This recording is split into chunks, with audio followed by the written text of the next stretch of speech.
Now we're going to go up to the mountains of Utah. We're going to go visit the rare air of the mountains of Utah. By the way, all of you need to plan on going to Utah in last week of March, first week of April. We're going to be doing our Renatus National Conference this upcoming year. Will be in Salt Lake City, Utah. It's going to be amazing. So anyway, if you haven't put Utah on your to visit list, do it and then join us. Okay, so our next trainer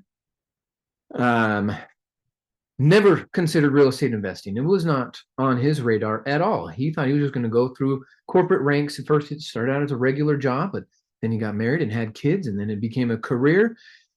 And one day he woke up and realized for the 10 or 11 years he's been in this career, he has never seen his babies open Christmas presents.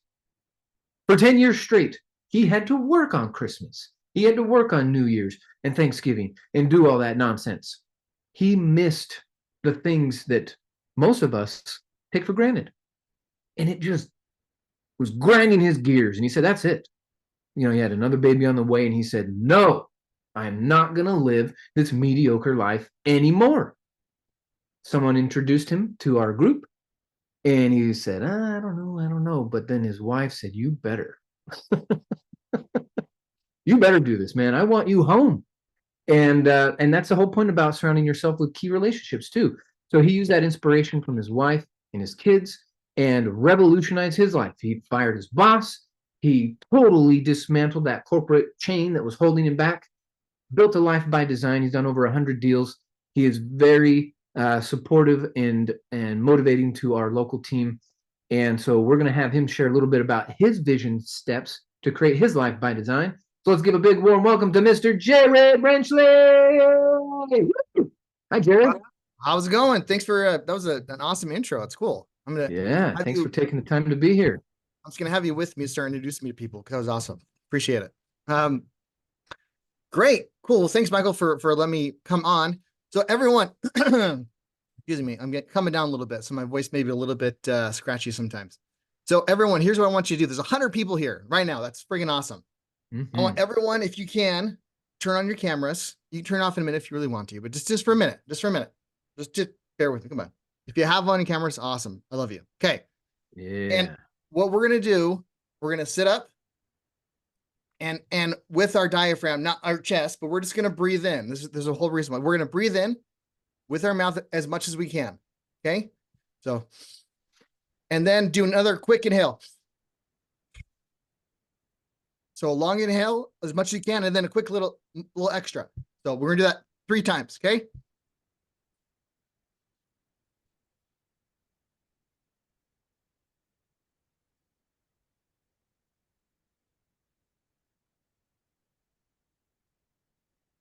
Okay, what we just did, we filled our lungs with some capacity, and then we filled it even more, which means the way that you're breathing right now, you're not using all of the capacity of your lungs. We have a vital key organ in our body, and we are not using it to the fullest. When we use it to the fullest, more oxygen is going to come in, we're going to get more energy, we're going to be more aware, we're going to be more alert. So, but we haven't been using it for the fullest. This is right there. It's the same with our brains. I'm going to talk about today is a little bit more of the science, because this is, I get a little nerded out on cool. I mean, because sometimes when I hear people talking about having a vision and manifesting and all of that stuff, when I first started hearing people talking about that, my BS monitor went off the charts. I was like, yeah. You're just gonna tell yourself you're better looking and smarter and healthy. Okay, yeah, good luck, buddy. That was my mindset. But once I actually started reading books and get around people like this and started to realize that, hey, there's something to this. This is not just hocus pocus, voodoo, magic crap. There's actually a ton of science in our brains. This is what blows me away. Our brains it's an organ. It's an organ. And we have not been using it to the fullest, just like our lungs. We have not, myself included. And so think about this, guys, just for a minute. Our brains have over 100 billion neurons, like neuron cells in our brains, and over 100 trillion synaptic connections. There's more brain cells in our brains than there are stars in the sky in the Milky Way. In yours, individually, I'm not as a human race. I'm talking about just one, just you. There's more neurons in your brains than there are stars in the sky. Think about that just for a minute. We have so much capacity to do things, and think about with all of that, our brains are designed to keep us safe, not to keep us happy. That's your job. So for safety, like the devil you know is better than devil you don't know. I'm sure you guys heard that expression. So sometimes we get stuck in an unhappy routine, an unhappy state because it's familiar. It's something that we always get into. So we have to kind of change the way that we think to be able to get out of that. So there's something called, and this is the really cool part. There's something called, I always mess up the name on it. And there's my daughter. Say hi, sweetie. There you go. See, she's the one that started it all. When she got pregnant, when my wife got pregnant with her. Okay, sweetie. You're so sweet. You're funny. Okay. So when we got pregnant with her, that's when things had to change. So the reticular active system, it's a part of your brain that regulates consciousness. It regulates what you pay attention to. It regulates what's more important. Our brains are the majority of a job in your conscious state is really, it tells you what not to notice. We have so many senses that constant information is going to our brains nonstop. If we would actually receive all the information that we're getting, we would go insane. I'll give you an example. Your skin. So everyone is wearing some sort of pants. I know we're on Zoom. Maybe not everyone's wearing pants, but pay attention to your legs. Do you feel your pants on your legs without touching them? The skin on your legs can feel the pants, right? Now that you focused on it, you can feel it. You pay attention to it. The neurons or your skin was sending messages. Something's touching me. Something touched me. I'm feeling something nonstop to your brain. That doesn't stop. It keeps on sending those signals that something's touching you. But your brain, trying to keep us sane, ignores that and doesn't put it into your conscious mind. The reticular active system, what it does, it tells you what it thinks is important. It gives you just a prime example of this. We all notice, we all seen it when we buy a new car. When I manifested my Tesla, the $150,000 car, which in all transparency, we did sell last year. But when I did manifest this in 2020, I was like, this is awesome. And then suddenly, like, oh man, everyone's driving a Tesla. Maybe not the quite same make and model, but I just started noticing everywhere, like, man, there's so many Teslas out there. And you guys know that too. When you buy a car, it wasn't just like, if I just bought a Nissan, it's not like I just noticed all of the same make and model of my car, even the same year. They didn't just magically appear. But because you bought it, you've told your brain this is important. And so it pays attention. It informs you of the, hey, the thing you just bought, here's some more, here's some more, here's some more. Because you did actions to tell it that it's important. That's why when people talk about having a vision, having a vision board, I think a lot of the other trainers are going to go in more detail on kind of how to actually do that. I just want to really explain the science behind it and why this actually works, not just some voodoo magic stuff, but there's like real science, tons of studies that proven that having these visions will actually change the brain and how you think and feel. So me as a Walmart manager back 5-6 years ago, real estate was not on my radar whatsoever, right? I did not care about it, didn't know about it. I thought it had $1 million in the bank, perfect credit. Wasn't even remotely on my radar. But once I actually got connected with people that are doing it and realized that I don't have to use, is it easier if I have $1 million in the bank, perfect credit? Sure. But is there plenty of ways of doing it without ever using your credit? Like I have 100+ deals and not use my credit, not even once. And I can count on one hand how many times I've used my own money on a deal. So is there plenty of ways of doing that? 100%. So getting around these people, I started to change the way I think, started had a different way I visualize, and I started to do vision boards and I started affirmations and whatnot. So that's really what changed my reticular active system to focus on things, to notice things where I never noticed before. So when people talk about visualization and like how this magically just this opportunity just fell in my lap, that opportunity was there the entire time. You just notice it. Because you're changing how, because when you do a visualization, when you do those like those 6, 7 steps that Omer was talking about, when you do those steps, sorry guys, when you do those vision boards, when you do those affirmations, it's not magical. You're just telling your brain it's important. And when you focus on even on things where you don't have, oh, I want to have $1 million. I want to do my first, second transaction. I want to do my 100th, 12th, 200th transaction. If you're saying as in a lack, like I don't have it, but I want it, but I don't have it, that's going to continue. You need to think as if you already have it. You need to, I manifested 15 short-term rentals within 8 months, because as I, in the mornings, I would have my visualization. I would imagine myself, what it feels like to have that now, what the feelings are, and how did it happen? And then I feel my stuff. And here's the thing, guys. A lot of people have told me before that, hey, I tried the visualization thing. I tried affirmations, but you know what? It just sucked. Yeah, okay, well, let me ask you this. Did you do those things and felt maybe you were like spot on. You were on it. And like, oh yes, I have $100,000 in the bank account. I'm healthy and wealthy, whatever it is.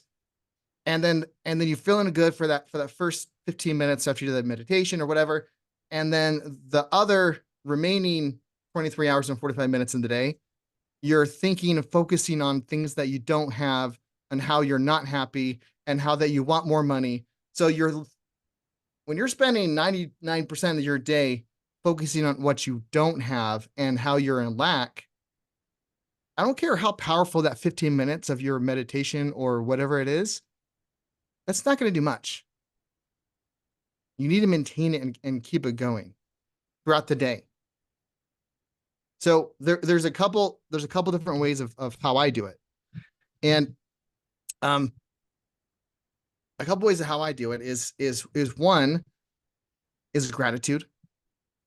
If I'm grateful for things, if I have a grateful heart, now you have to consciously do this, guys. I mean, I know you could be like, yeah, I'm grateful for stuff, but do you actively try to be grateful? Like, what am I grateful for? Because sometimes I've had a friend of mine that he's just literally, I was talking to him about this, and he had the mindset like, well, of course, like everything, something that happens to him. Yep, of course, someone cuts him off. Oh, yep, of course they did. Oh, they get sick. Yeah, that seems right. Yeah, my life. That's how it is.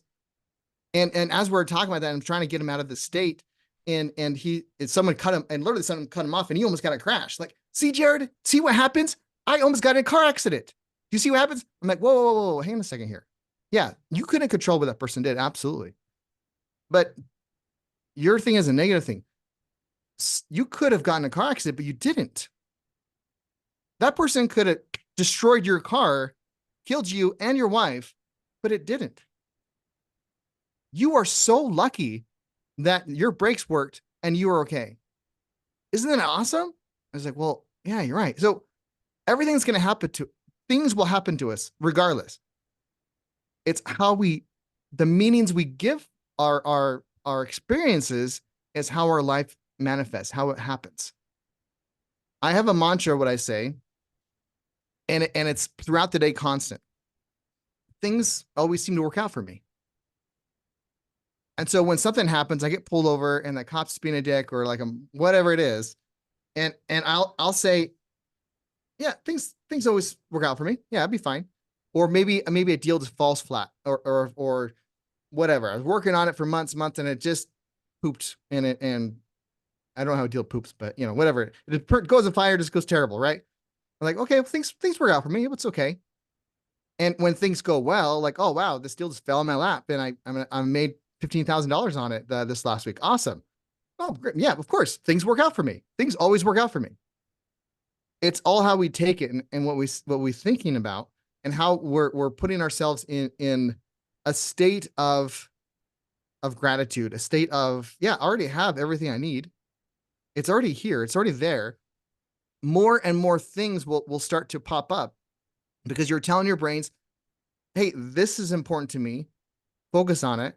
And you'll start to notice whatever it may be, if it's real estate or not real estate or whatever it is. Like now I'm in a crowded room and I hear someone talking about their house and it's distressed or whatever. I'm like, oh, what? And I instantly hold on and I can start having a conversation because I've been telling my brain that this real estate stuff is important to me, or was opportunities for me to help people or to show gratitude or whatever. I've been telling my brain the 100 trillion connections in my brain. I've been telling it that it's important to me. And so it sees those opportunities that were there the entire time, but I never saw them because I was at Walmart, because before I was working at Walmart and I just didn't have that vision or even knew those things even existed. It wasn't magic. They're there the entire time. I just was able to see it. There are people, a friend of mine, Nancy, her dad had a stroke, unfortunately, this last week. And she told me that he sat down in his car and he left the door open. And for him, because he had brain damage, it wasn't because he just forgot to close the door. The right side of him didn't exist. He didn't see it. It wasn't like blurry or it just wasn't there. He would look ahead and he would see half the seat this way over. And that's all. And it wasn't because it was blurry, nothing like that. It just didn't exist. So the second he sat down, that door didn't exist because his brain had some damage. Because we see so much information out there, because we see so much stuff out there, our brain will make us blind to those opportunities. And that's why it's important to not just have that 15 minutes of manifestation in the morning and evenings, which will dramatically help. Even if that's all you did, that's still helpful. So don't throw the baby out with the bathwater. But as you go out through your day, have those mantras, be conscious of the meaning you're putting on things. If my wife, just I don't know, says something, that maybe I can think like, oh man, she's always just nagging me. Oh man, she's just always on, she gets her chancla out, start whipping me, like, whatever, right? I can have that meeting like, okay, my wife is upset at me because of X, Y, and Z. Like, oh, isn't it awesome that my wife has so much confidence in me? She knows the type of person I can, that she wants me to be better. She wants me to actually, fulfill my full potential. Not instead of like, oh man, she's always just nagging me. She's trying to tell me to do stuff. My wife has so much faith in me. She has faith that I can finish this project and actually take out the laundry and help her out. That is awesome. My beautiful wife has so much faith in me that I can do all this stuff. Isn't that cool? Instead of, oh, this nagging, blah, blah, blink, blink, blink, blink, blink. Which one of those two mindsets are so if I'm trying to think of like, I want to have a better relationship within my marriage, which two of those mindsets is going to actually manifest that? The ones that I'm putting a grateful and positive outlook on things, I'm going to manifest a better relationship with, regardless of what she does. And the thing is, if I'm doing a task that she asked me to do, and I'm just like, oh my gosh, so fine, let me just leave me alone. I'll do this real quick. As opposed to, oh honey, I would love to do that. Thank you so much. And I go do that. Do you think she's going to treat me different? Even though I did the same task, because of how I took it, she's going to treat me different. She's going to be more grateful. Oh, I have the best husband in the world. Bald, he's aerodynamic, phenomenal. You know what I mean? He's got great, awesome. So even how you take things, it affects other people's. I don't know if I'm going over time or not, Michael. So if I am, Oh yeah, you definitely are. That's fine. Oh, okay, sorry. Yeah. Okay. No, that's good, man. Yeah. That it's just how we take things and have a mantra, whether something throughout the day that you can kind of maintain that level of manifestation and of your thoughts. So yeah, So what you were saying is that you weren't trained by your parents as a child of how to control your reticular activator. You weren't taught as a teenager how to rewire the meaning so it's on gratitude. You picked all this stuff up in the last 5 years. 100%. Yep. Awesome. So folks, it's never too late to take control of your destiny. And Jared, I know you're a wealth of knowledge. You got a lot more to share with us. But folks, if you want to keep hearing from Jared, Show up to the training calls, come to the masterminds and the property tours that we do, and keep picking up these gold nuggets. Jared, congratulations on your success thus far. We're rooting for you, and can't wait to see what you're going to do in 2024. So what I got from Jared, folks, is the assignment of the meaning of something. That's the major key from what he did. He started changing what the meanings were. That car example is great. You can focus on getting cut off or the gratitude that your brakes work. And the other thing I got from Jared was, that's fine. It'll all work out for me. Man, that's some powerful stuff. And thanks for starting out with the breathing.